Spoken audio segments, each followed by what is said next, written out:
Basi Friend, podcast anak sana sini. Hari ini kalian akan ditemani bersama Bertus, yaitu aku. Sekarang aku mau menceritakan salah satu dongeng dari kabupaten yang sering dijuluki Bumi Serasi loh. Kira-kira kalian familiar nggak nih sama Danau Rawapening? Ternyata Danau Rawapening terletak di Kabupaten Semarang, Jawa Tengah loh. Yuk langsung aja aku ceritain kisah lengkap Baru Kelinting. Pada zaman dahulu, di desa Demang Mangiran, ada kejadian mengejutkan loh, yang mengagetkan seluruh warga.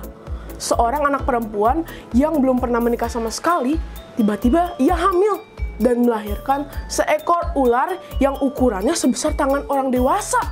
Wah, sangat mengejutkan sekali ya. Perempuan tersebut adalah putri dari Ki Demang Taliwangsa. Ki Demang Taliwangsa pun merasa malu karena putrinya melahirkan seekor ular. Namun bagaimanapun, ia harus menyuruh putrinya untuk membuang anak tersebut. Lalu Ki Demang Taliwangsa pun berkata, "Putriku, maafkanlah ayah. Sebenarnya ayah juga tidak tega menyuruhmu membuang anak yang berwujud ular tersebut.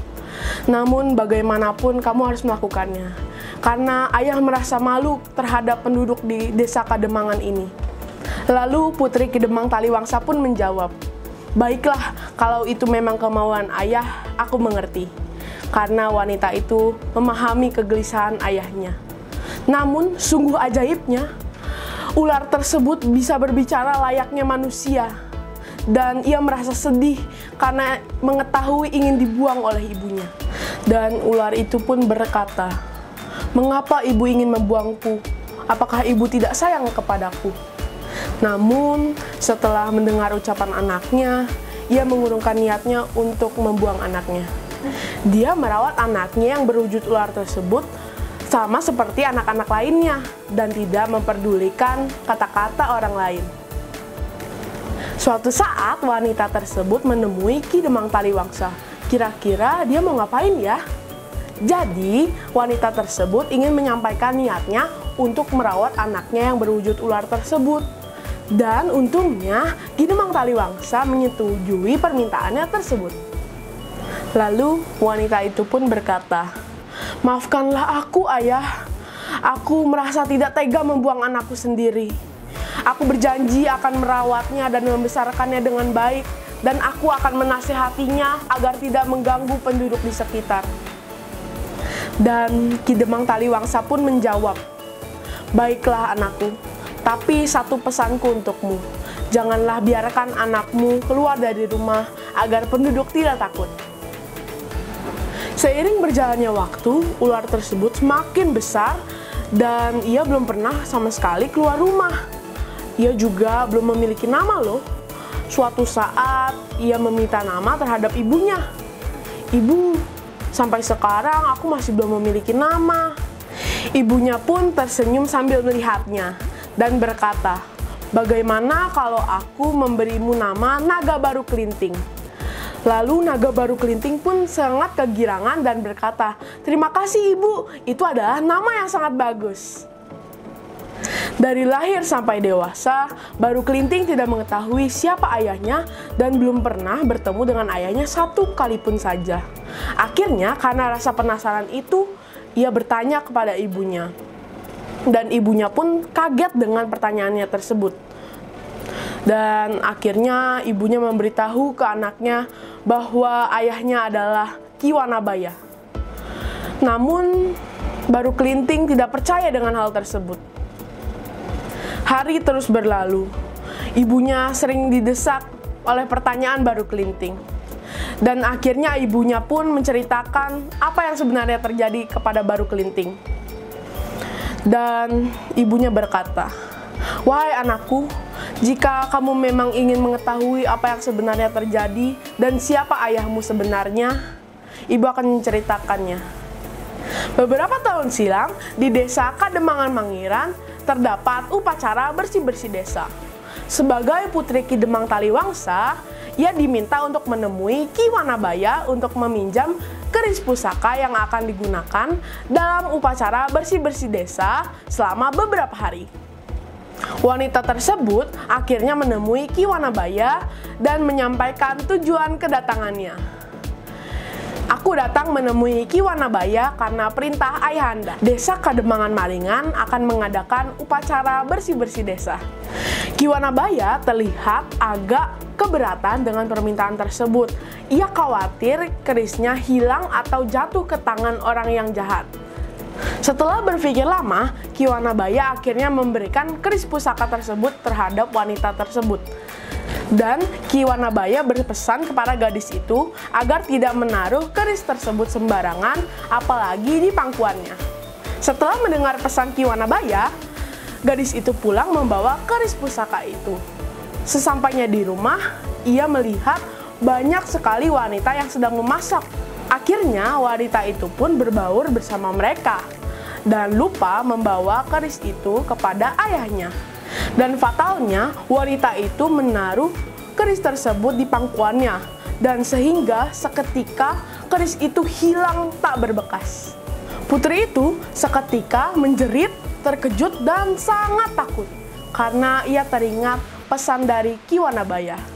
Ia berpikir jika Ki Wanabaya tahu, Ki Wanabaya akan sangat marah karena tidak menuruti pesannya.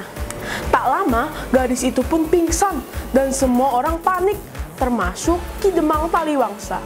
Setelah putrinya sadar, Ki Demang Taliwangsa langsung menemui Ki Wanabaya. Ki Demang pun mengajak Ki Wanabaya untuk menyembuhkan putrinya. Gadis itu pun sangat takut. Ia merasa bersalah karena ceroboh dan ia segera meminta maaf. Ki Wanabaya pun menghela nafas dan tidak marah sedikit pun. Ia mendekati Ki Demang Taliwangsa dan berbisik hal yang panjang. Peristiwa itu sudah menjadi suratan takdir. Sebenarnya aku sudah berpesan kepada putrimu untuk tidak meletakkan keris itu di pangkuannya. Lalu bagaimana ini, Ki? Nanti apa kata orang-orang di Kademangan ini terhadap putriku? Padahal dia belum mempunyai suami. Ki Wanabaya juga merasakan kesedihan yang dialami oleh sahabatnya ini. Ia kemudian berupaya membantu menyelesaikan masalah ini. Setelah berpikir yang panjang, kemudian Ki Wanabaya menawarkan diri untuk menjadi suami sang putri dengan syarat ia tidak akan menjamah sama sekali terhadap putri Ki Demang dan harus segera kembali ke lereng Gunung Merapi untuk bersemedi. Ki Demang Taliwangsa berpikir sejenak dan menyetujui tawaran sahabatnya.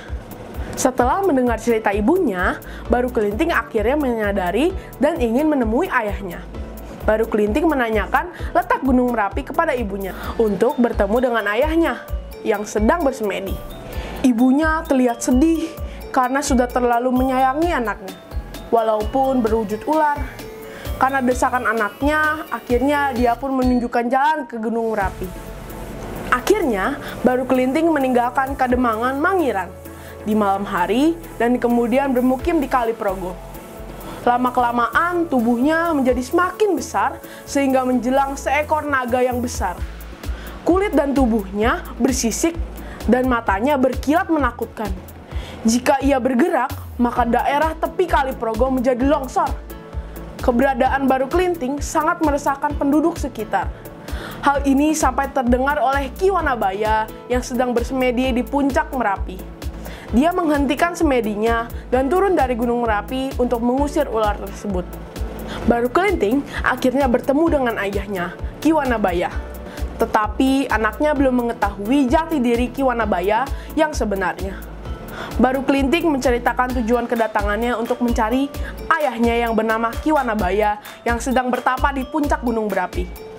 Ki Wanabaya telah mendengar cerita Baru Kelinting. Akhirnya dia mengetahui kalau jelmaan keris pusakanya adalah seekor ular dari rahim sang putri. Jika kamu ingin mencari ayahmu, pergilah ke Gunung Merapi karena ayahmu sedang bersemedi di sana. Titah Ki Wanabaya. Bagaimana caranya, Ki? Tubuhmu harus melingkari Gunung Merapi. Jika kamu berhasil, kamu akan bertemu ayahmu. Jawab Ki Wanabaya. Ternyata Baru Kelinting bisa melingkarinya. Dan Ki Wanabaya memerintahkan Baru Kelinting untuk bertapa di dalam hutan lereng gunung. Suatu hari, penduduk desa Patok mau mengadakan pesta sedekah bumi setelah panen usai. Mereka akan mengadakan pertunjukan berbagai macam tarian. Untuk memeriahkan pesta itu, rakyat beramai-ramai mencari hewan. namun tidak mendapatkan seekor hewan pun. Akhirnya mereka menemukan seekor naga besar yang bertapa dan langsung dipotong-potong. Dagingnya dibawa pulang untuk pesta. Dalam acara pesta itu, datanglah seorang anak jelmaan baru kelinting yang ikut dalam keramaian itu dan ingin menikmati hidangan. Dengan sikap acuh dan sinis, mereka mengusir anak itu dari pesta dengan paksa karena dianggap pengemis yang menjijikan dan memalukan. Dengan sakit hati, anak itu pergi meninggalkan pesta. Ia bertemu dengan seorang nenek janda tua yang baik hati. Diajaknya mampir ke rumahnya. Janda tua itu diperlakukan seperti tamu yang dihormati dan disiapkan hidangan. Di rumah janda tua, anak berpesan, "Nek, kalau terdengar suara gemuruh, nenek harus siapkan lesung agar selamat." Nenek menuruti saran anak itu. Sesaat kemudian, anak itu kembali ke pesta, mencoba ikut, dan meminta hidangan dalam pesta yang diadakan oleh penduduk desa.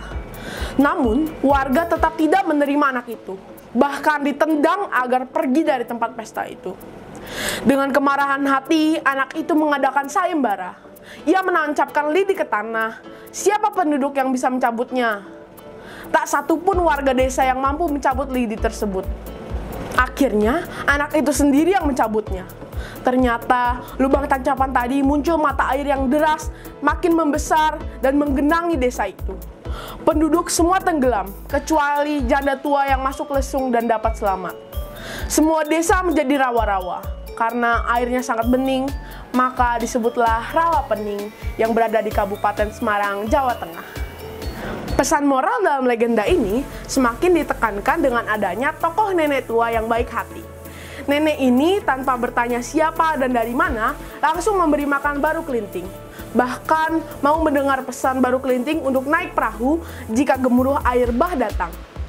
Di akhir cerita, kita bisa melihat bahwa orang yang berbuat jahat dan meremehkan orang lain mendapat hukuman yaitu tenggelam dalam air bah. Sedangkan orang yang baik hati dan penuh belas kasihan seperti nenek tua mendapatkan keselamatan. Selain berbuat baik kepada sesama, kita juga harus berbuat baik kepada lingkungan kita. Salah satunya dengan menggunakan bahan bakar ramah lingkungan yaitu Pertamax Turbo. Pertamax Turbo dengan sulfur konten di bawah 50 ppm sehingga menghasilkan gas buang dengan kadar karbon rendah dan RON 98 yang memenuhi kebutuhan kendaraan bermesin bensin dengan teknologi tinggi. Nah, buat yang sayang dengan mesin mobilnya dan bumi, yuk pakai Pertamax Turbo, Pertamina energizing you. Akhir kata, semoga pesan moral ini bisa kita terapkan dalam kehidupan kita ya, Pondasi Friends. Aku Bertus, pamit undur diri dari Pondasi, podcast anak sana sini. Dadah!